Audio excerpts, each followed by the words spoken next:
versículo 16 até o 25, diz assim: digo, porém, andai em espírito,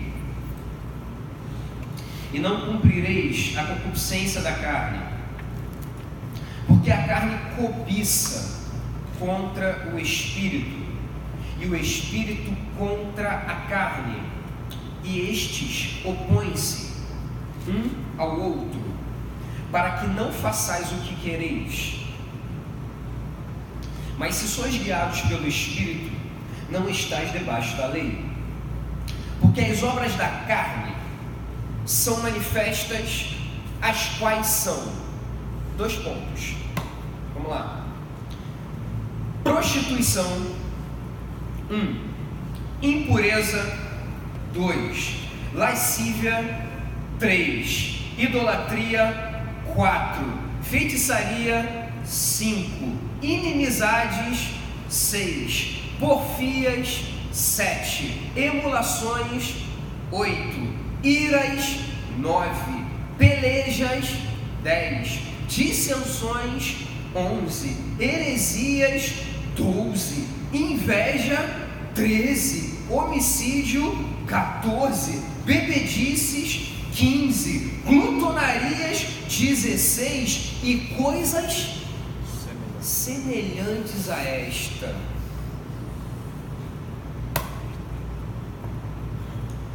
E coisas semelhantes a estas, acerca das quais vos declaro, como já antes vos disse, que os que cometem tais coisas não herdarão o reino de Deus.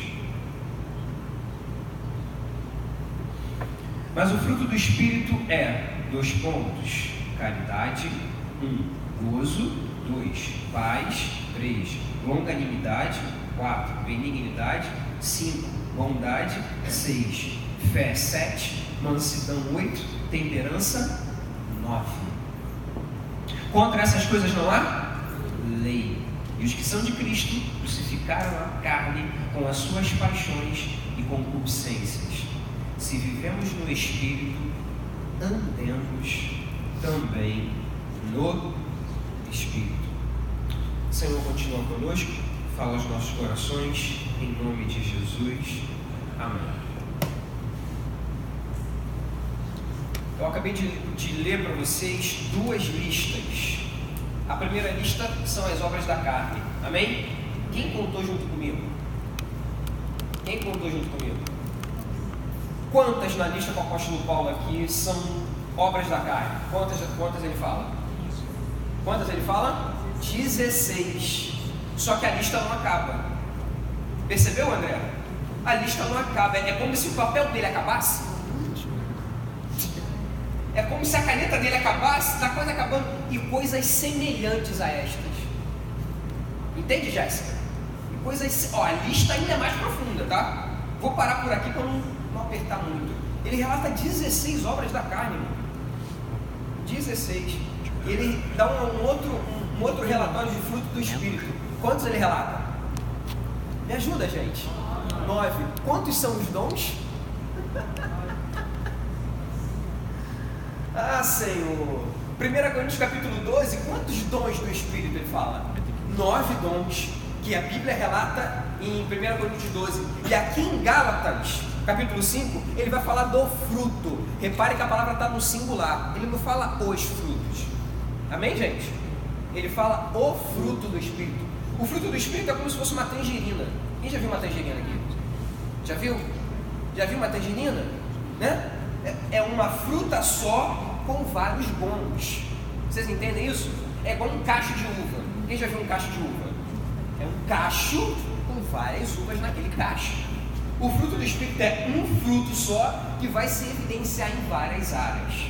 Amém, gente? Amém. Todo mundo entendendo isso? Não são os frutos, é o fruto, que aí ele tem vários gomos. Beleza? E ele fala de 9. Só que o primeiro versículo que a gente leu, que é o versículo 16, a primeira coisa que o apóstolo Paulo fala é: digo, porém, andai em espírito. Quando ele fala porém, ele está falando muita coisa antes. Ele está falando muita coisa antes. Eu poderia ler com você o capítulo 5, mas eu quero voltar com você lá para o capítulo 1 de Gálatas. Por favor, volte algumas páginas da tua Bíblia. Tentar entender aqui um pouquinho essas coisas que ele falou antes, para ele falar digo porém, tá? Porque o porém é um contraponto. Amém, gente? Ele falou outras coisas, mas porém, agora eu vou relatar isso. Vamos ver o que ele falou antes desse porém. Vamos lá, Gálatas capítulo 1, vamos ler do versículo 6 em diante, tá? Vamos lá. Maravilho-me de que tão depressa passasseis daquele que vos chamou a graça de Cristo para outro evangelho, a qual não é outro, mas há alguns que vos inquietam e querem transtornar o evangelho de Cristo. Mas ainda que nós mesmos ou um outro anjo do céu vos anuncie outro evangelho, além do que já vos tenho anunciado, seja anátema. Assim como já vô-lo dissemos, agora de novo também vô-lo digo: se alguém vos anunciar outro evangelho além do que já recebeste, seja anátema. Porque persuado eu agora a homens ou a Deus? Ou procuro agradar a homens? Se estivesse ainda agradando aos homens, não seria servo de Cristo? Mas faço-vos saber, irmãos, que o evangelho que por mim foi anunciado não é segundo os homens, porque não o recebi nem aprendi de homem algum, mas pela revelação de Jesus Cristo. Porque já ouvistes qual foi antigamente a minha conduta no judaísmo, como sobremaneira perseguia a igreja de Deus e a assolava, e na minha nação excedia em judaísmo a muitos da minha idade, sendo extremamente zeloso das tradições de meus pais.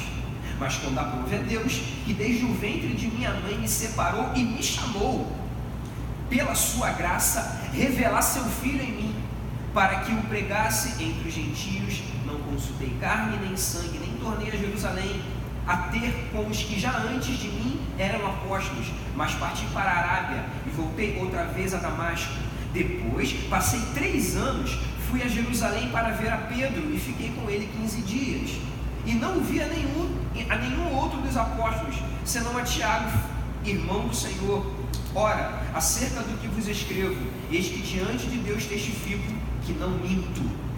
Depois fui para as partes da Síria e da Cilícia, e não era conhecido de vista das igrejas da Judéia, que estavam em Cristo, mas somente tinham ouvido dizer: aquele que já vos perseguiu anuncia agora a fé que antes destruía, e glorificavam a Deus a respeito de mim.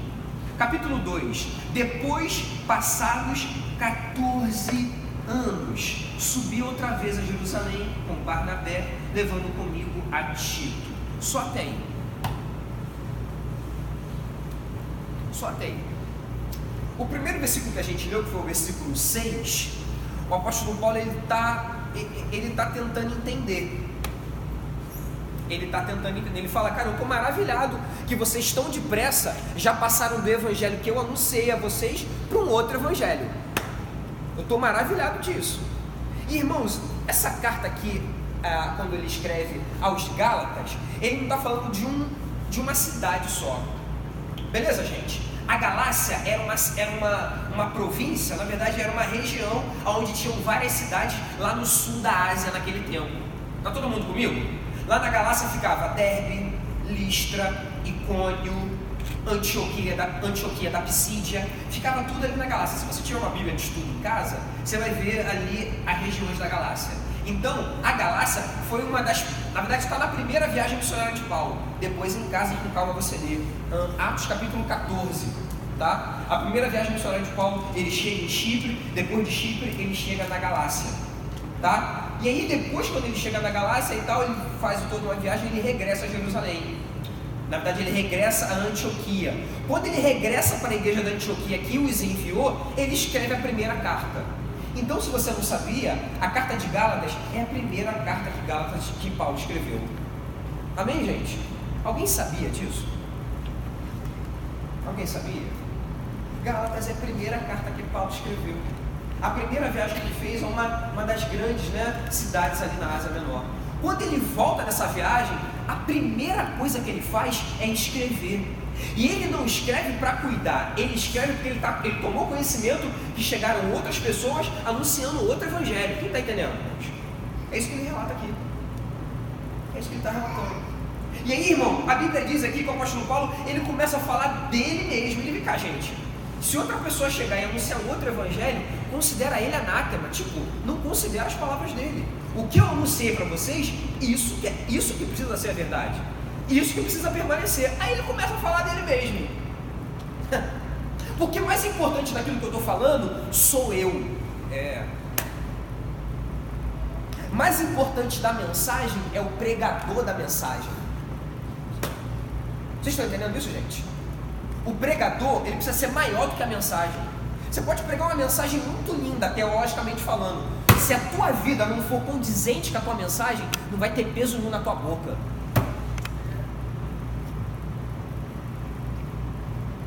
Vai ter peso nenhum. A mensagem é linda, mas você não vive o que você prega? Não. O pregador precisa ser maior do que a mensagem que ele carrega. Quem entende isso? Pô, irmão. Tem vezes aqui na igreja que o pastor Manuel abre um texto, ele nem entra no texto que ele leu. Ele começa a pregar dele mesmo. Alguém já viu isso? Não, me ajuda, irmão. Pô. Ele nem entra no texto que ele leu, ele começa a falar da vida dele. Irmão, a palavra é muito boa, mas quem está vivendo a palavra precisa ser maior. Você precisa... Você precisa comportar a palavra que você está recebendo. Isso é forte. Irmão, existiu um homem na história chamado Martin Luther King. Um cara que lutou contra a segregação racial. Um cara que lutou pelos direitos dos negros. Você já conhece sobre esse homem. Acho que você já ouviu falar nele. A Bíblia diz, ó.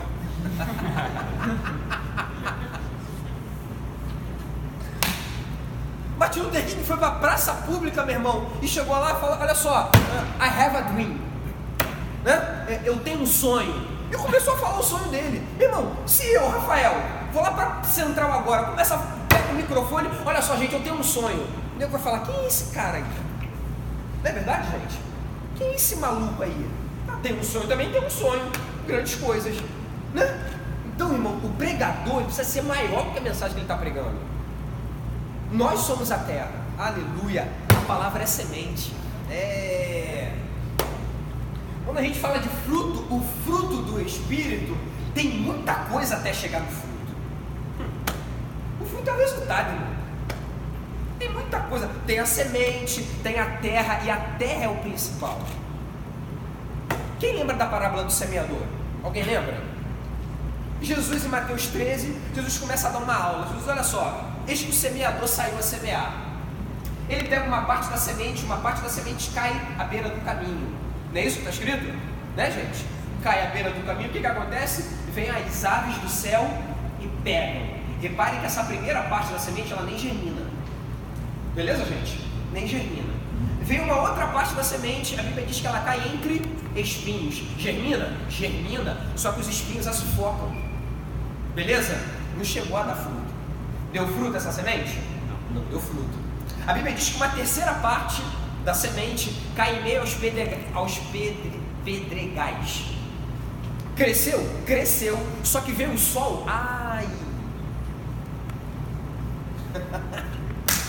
Veio o sol e sufocou e ela morreu. Morreu por quê? Morreu porque não tinha raiz profunda. Senhor. Quem está entendendo, irmão?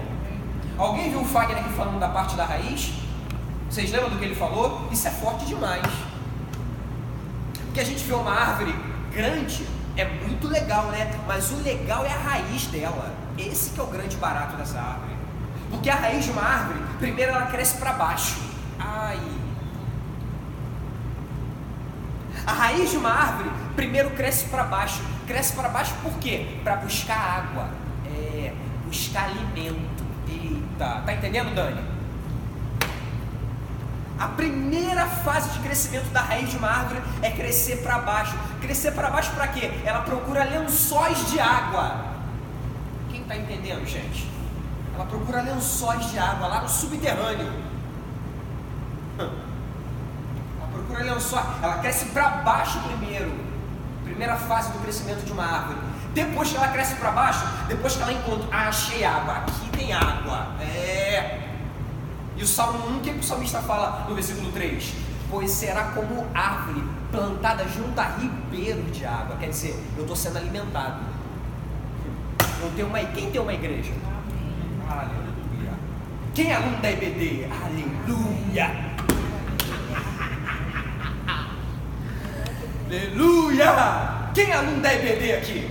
Você está plantado e você está sendo alimentado. Crescendo para baixo. Legal para você. Legal. A segunda fase de crescimento da raiz é crescer para os lados. Eita. Crescer para os lados significa, sabe o quê? Estrutura. O quanto eu posso subir? Ai, Senhor. Ai, Maura. Oh, bênção. Você sabe o que vai determinar o crescimento de uma árvore? Não é a profundidade, não. É o crescimento dela na lateral. Mas antes de crescer, da raiz crescer para a lateral, ela primeiro cresce para baixo. É muito legal. Caraca, que árvore bonita. Bonita, mais linda é a raiz dela.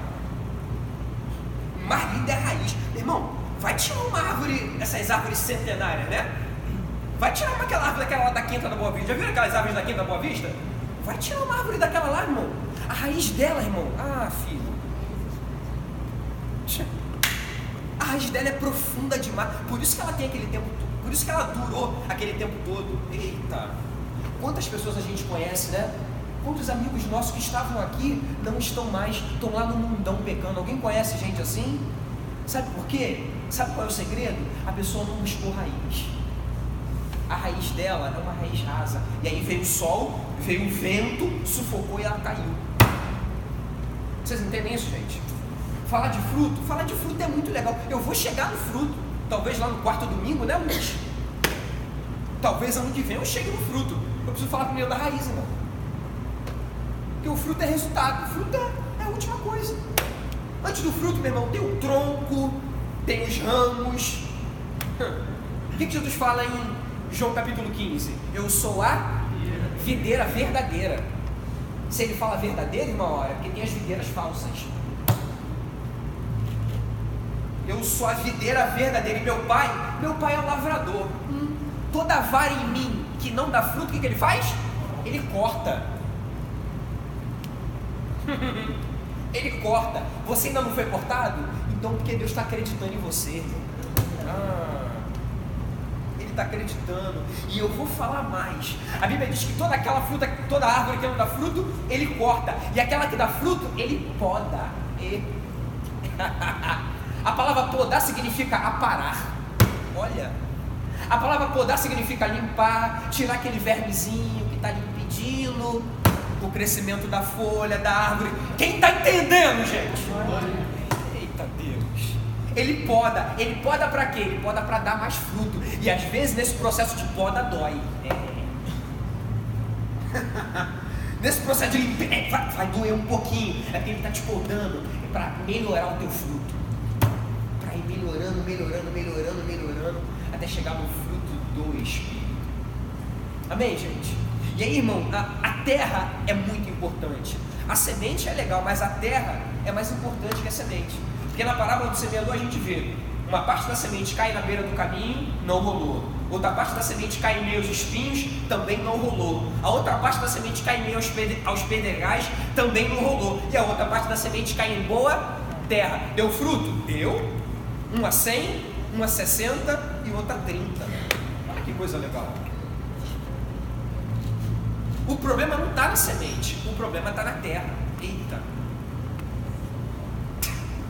Quem está entendendo? Qual é a semente aqui? A semente aqui é a palavra. Amém, gente? A semente aqui é o que eu estou falando. E quem é a terra? A terra somos nós.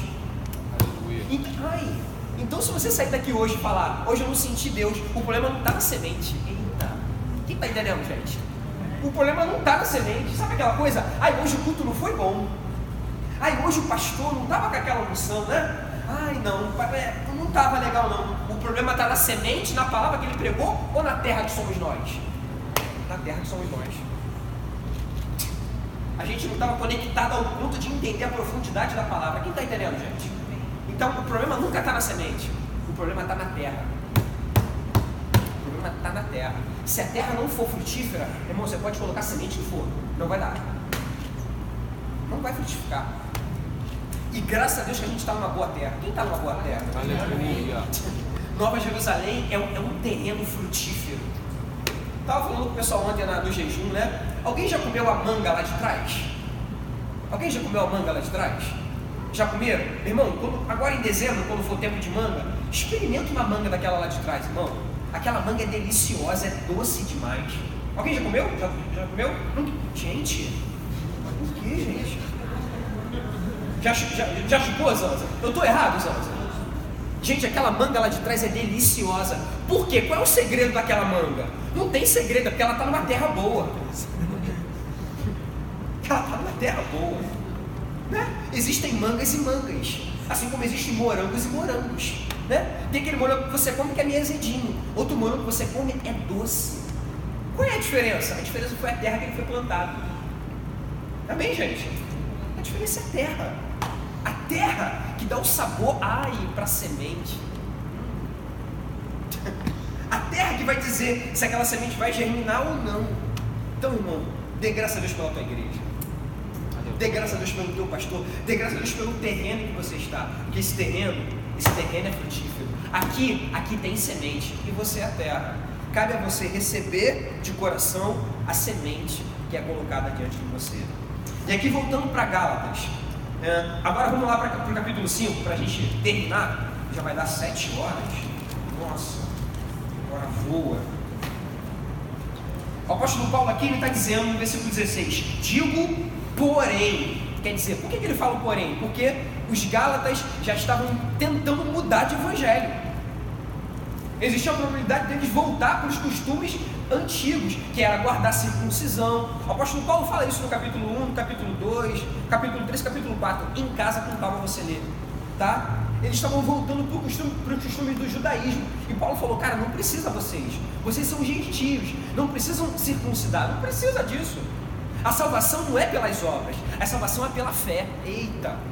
Ele começa a bater nessa tecla, porque os cristãos lá em Gálatas já estavam querendo voltar para o judaísmo. Não, vocês são gentios, vocês não precisam voltar para o costume do judaísmo, não. Ele começa a bater nessa tecla, aí ele começa a falar das obras da carne e do Espírito. Ele começa a falar que existe uma briga, existe um confronto. A Bíblia diz aqui no versículo 17, porque a carne cobiça contra o Espírito, e o Espírito cobiça contra a carne, e estes opõem-se um ao outro, para que não façais o que quereis. Fecha a Bíblia aqui, para a semana que vem a gente continua. A briga é entre quem, irmãos? Carne e o Espírito. Nós somos dicotômicos ou nós somos tricotômicos? Me ajuda?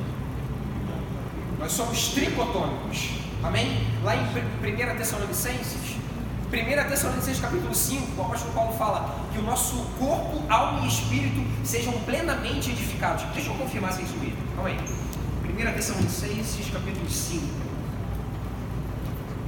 deixa eu lembrar se é isso mesmo.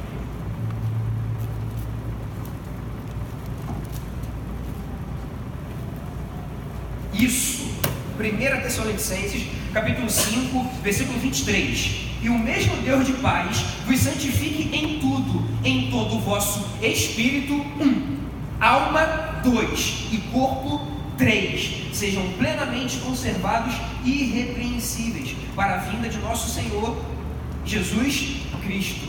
Nós somos formados de espírito, alma e corpo. Beleza? Amém? Até em uma informação nova, né? Beleza. Lá em Gálatas capítulo 5, versículo 17, o que o apóstolo Paulo fala? Ele fala que tem uma briga entre quem? A carne e o Espírito. A briga é entre a carne e o espírito. E toda briga tem uma recompensa. Não é verdade, gente? Uma luta de boxe, né? Quem ganha ganha um prêmio. Uma luta de UFC, né, André? Quem ganha vai estar cheio de 1 milhão depois. Quem ganha uma luta de UFC, meu irmão, vai estar cheio de 1 milhão. Então toda briga tem uma recompensa. A minha pergunta para você é: qual é a recompensa dessa briga aqui? Quem está prestando atenção na palavra? Está comigo, Dani? A briga entre a carne e o espírito. Quem ganhar, ganha o quê?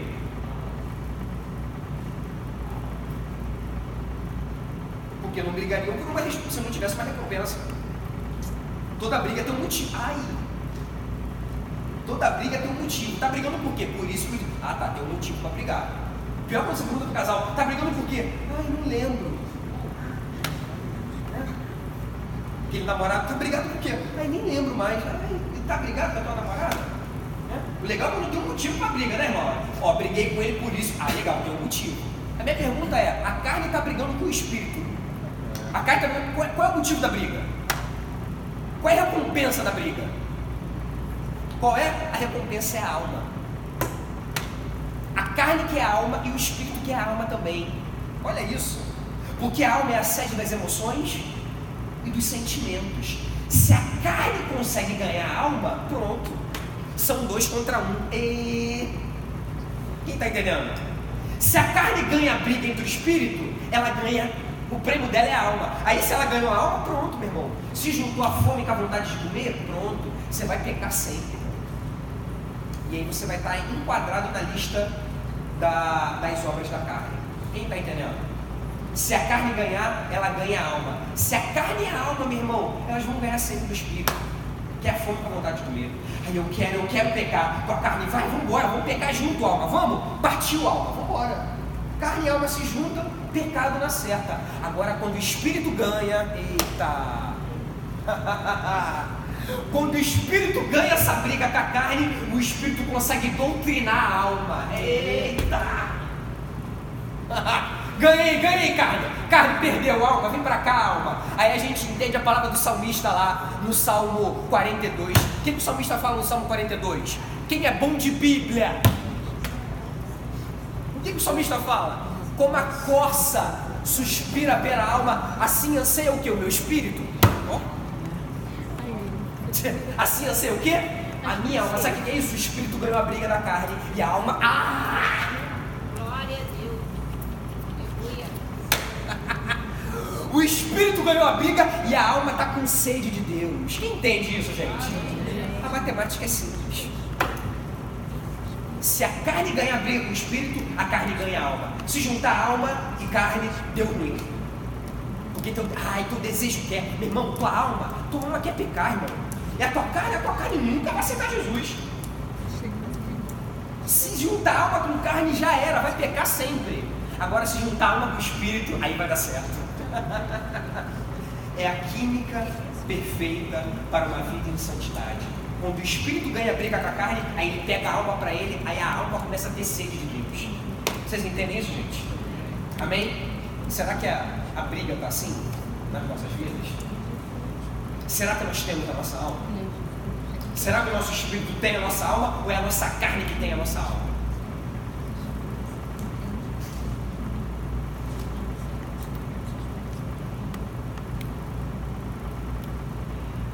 Momento de reflexão. Será que a nossa alma está ligada com a nossa carne ou a nossa alma está ligada com o nosso espírito? Se a alma estiver ligada com o espírito, beleza. Beleza. Se a alma estiver ligada com a carne, deu ruim. Beleza? A carne briga com o espírito briga com a carne. Eles brigam por quê? Eles brigam para ter a alma. Quem ganha a briga, aí vai determinar se você vai estar dando o fruto do espírito ou a obra da carne. Amém? Vamos ficar de pé.